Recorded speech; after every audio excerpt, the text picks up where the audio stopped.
Bem-vindos, Smart Tubers!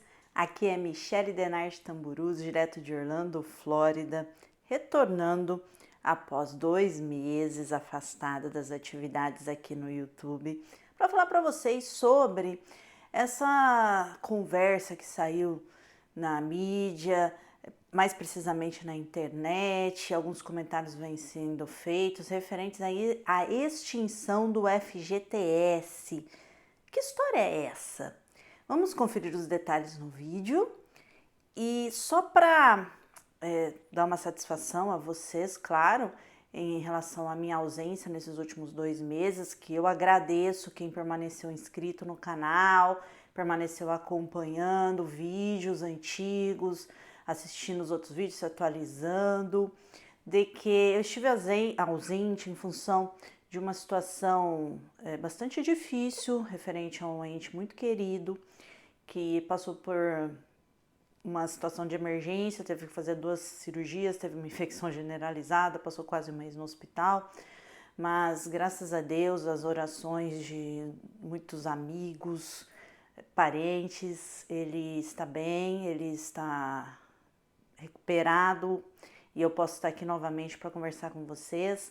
E foi uma cirurgia muito difícil, foi um período muito difícil, ficou ainda tem sequela, não é, dessa situação, e fez eu aprender também algo que eu gostaria de deixar uma mensagem aqui, de que fiquem sempre próximos das pessoas que vocês amam.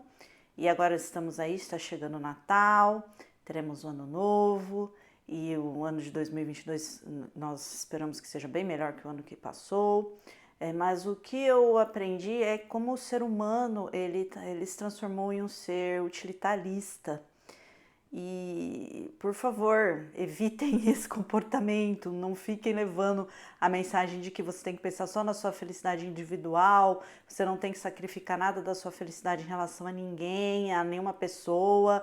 Se você está infeliz, uma situação que envolva casamento, um vínculo familiar, você deve romper esse vínculo porque isso te faz infeliz, isso não está de acordo com o que você quer na sua vida. Cuidado com essa mensagem, porque o que eu aprendi, e aí eu não entendo como o ser humano pode chegar num ponto desses, é de que quando alguém passa por uma situação difícil e quando chega a ter que, por exemplo, nesse caso foi um problema no intestino e agora para aguardar a total cicatrização do intestino, tem que usar uma bolsa, eles chamam de ostomia, né, que é para recolher o material, né, que sai do intestino. E assim, o que eu soube aqui, que foi medido por recepcionista, enfermeira e médico, não, mas sempre olhava para mim meio que, nossa, você ainda está aqui com essa pessoa, meio que eu, como assim? Que as pessoas são abandonadas. Eu fiquei, como assim? A pessoa, porque usa uma bolsa de ostomia, está numa situação difícil, o cônjuge, o companheiro, ou o namorado, ou a namorada, enfim, abandonam. Como assim? Como assim? Isso é possível? Eu não entendo, mas eu questionei e falei, olha, isso acontece muito. Meio que, como assim? As pessoas abandonam. Então, não sejam essa pessoa. Essa é a minha mensagem. Agora vamos falar sobre o FGTS.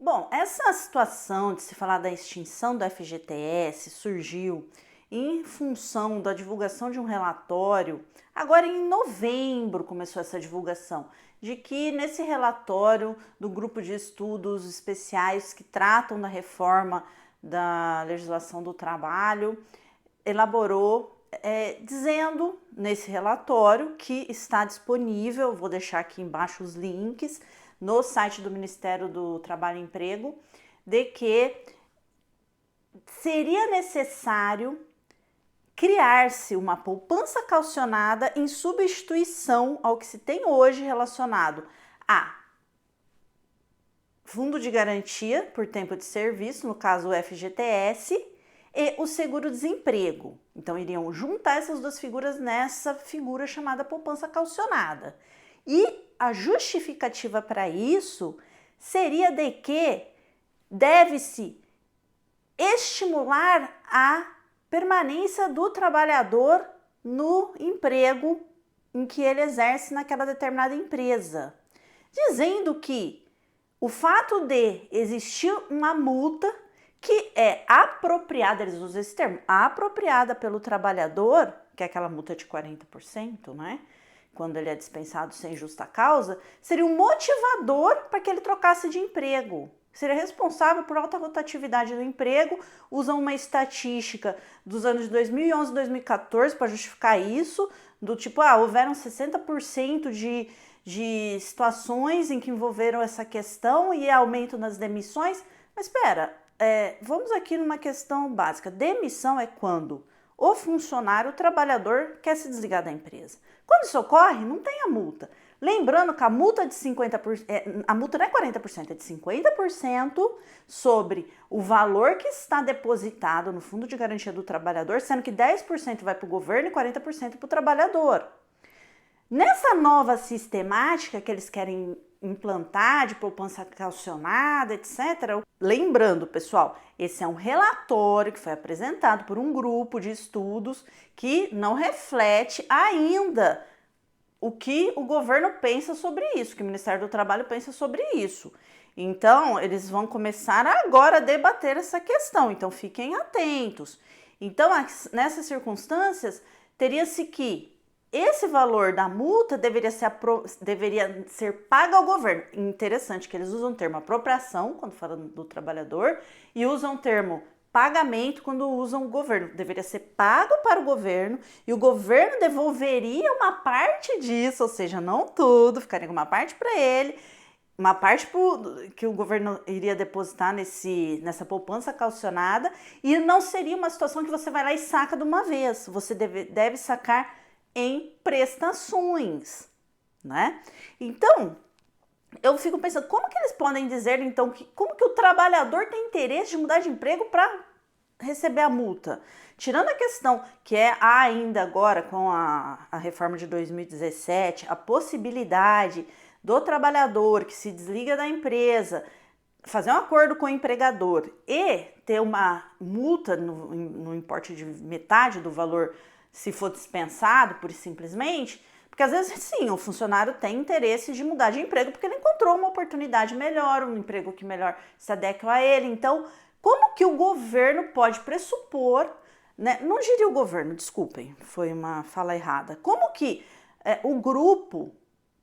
se o governo aceitar essa proposta do grupo nesses termos, mas como que o grupo pode entender que você tirar do trabalhador o direito de receber a multa de 40%, no caso de dispensa sem justa causa. Tirar do trabalhador a oportunidade de fazer o saque do montante total. E aí eu fico pensando, então se não vai mais poder fazer esse saque no montante total, como fica a questão quando ele usa o depósito do fundo para dar entrada na compra do imóvel, da casa própria? O que vai acontecer no pagamento às vezes ele resolve fazer uma amortização e usar o fundo para pagar a casa própria dele? Como ficam essas situações?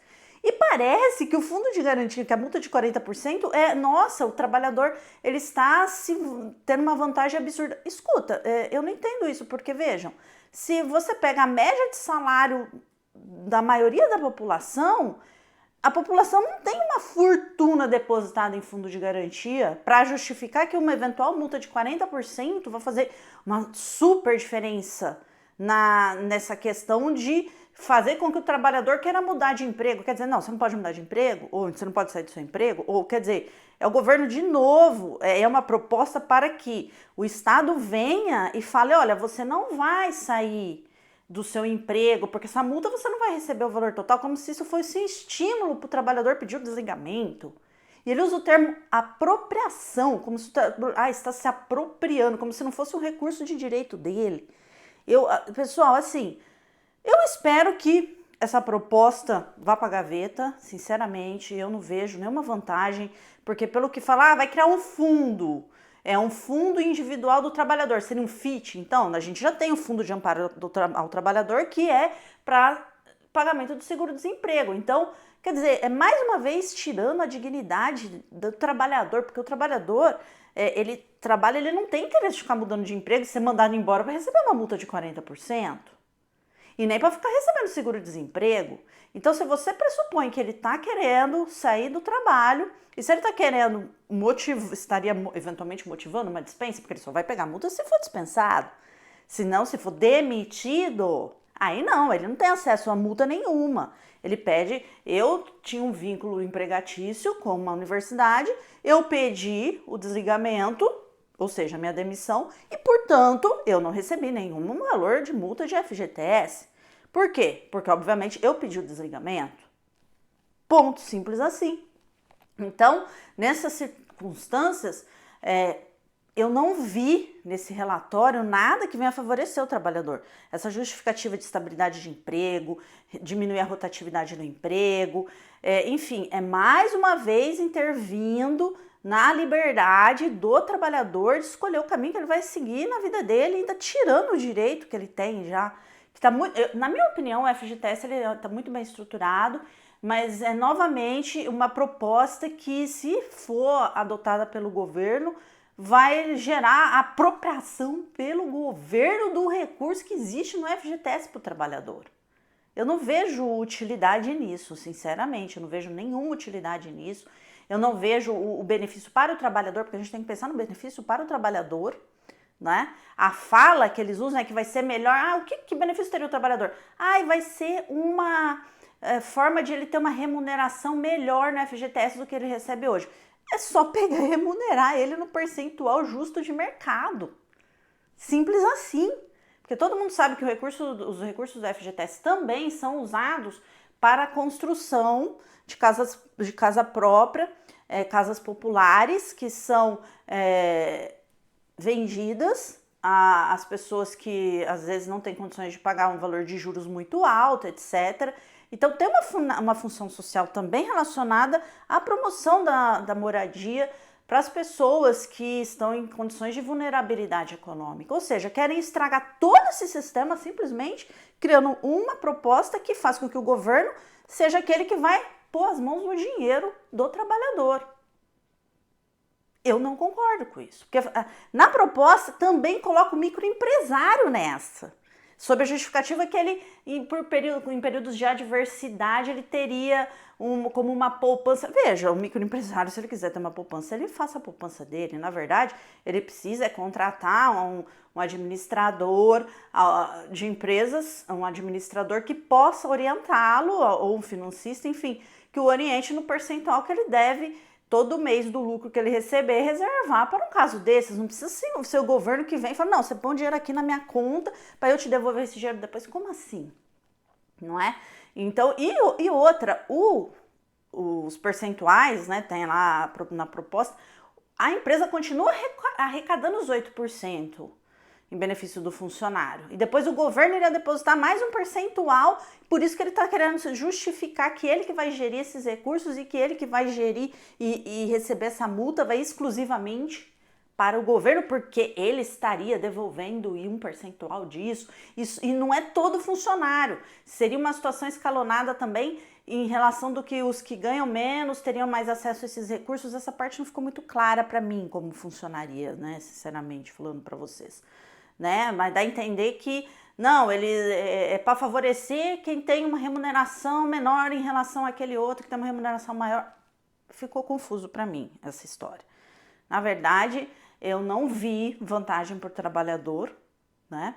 E é mais uma tentativa de levar ao governo ideias para que o governo se aproprie do dinheiro do trabalhador, retire recursos do mercado, porque você retira dinheiro do mercado quando você faz isso, quando você entrega nas mãos do governo, que não produz nada, a gente já sabe disso, né?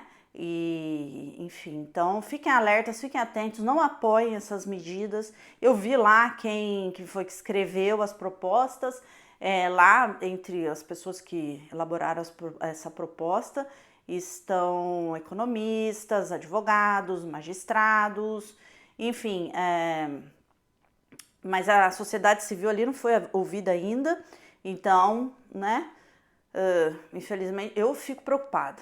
Uma situação dessas no Brasil, quando eles falam, vai primeiro ouvir a sociedade civil. a gente já viu que tem situações que foi ouvida a sociedade civil, ela falou que queria uma coisa, o governo foi lá, fez outra. Quer dizer, onde que está a representatividade da opinião da sociedade civil? Ah, no Congresso? Será? Enfim, pessoal, fiquem atentos, fiquem alertas, não deixem que eles acabem com esse direito, que eles justificam, tem mais de 100 anos, exatamente, está funcionando assim.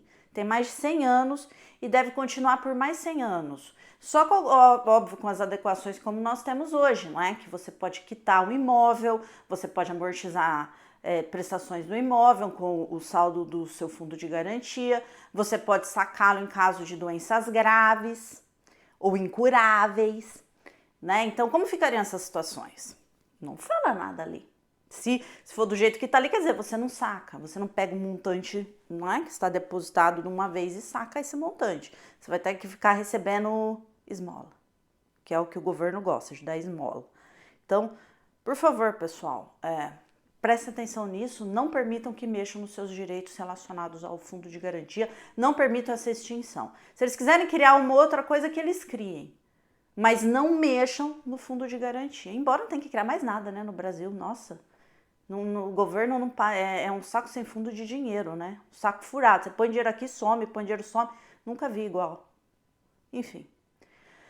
Eu agradeço por terem assistido esse vídeo, por terem permanecido no canal, pelo apoio durante esse ano. Nós somos mais de 1000 SmartTubers e isso é muito importante para mim, porque é uma forma de eu levar conhecimento ao maior número de pessoas. Essas plataformas são bem legais por isso, né? Então, agradeço por terem me acompanhado e o ano que vem retornaremos novamente com mais temas relacionados ao direito, também assuntos da semana nos tribunais, as principais decisões que podem impactar o seu dia a dia, as suas relações familiares e profissionais ou mesmo de negócios, e retornaremos com as temáticas em janeiro, né, temas específicos, e em fevereiro a semana nos tribunais, porque os tribunais entraram agora em recesso no dia 20 de janeiro, no dia 20 de dezembro, e estarão em recesso até 20 de janeiro. Então, alguns tribunais então vão começar a produzir mais material no final de janeiro, então eu vou poder ter conteúdo novo para vocês a partir de fevereiro. Eu agradeço e tenham um Feliz Natal e próspero ano de 2022.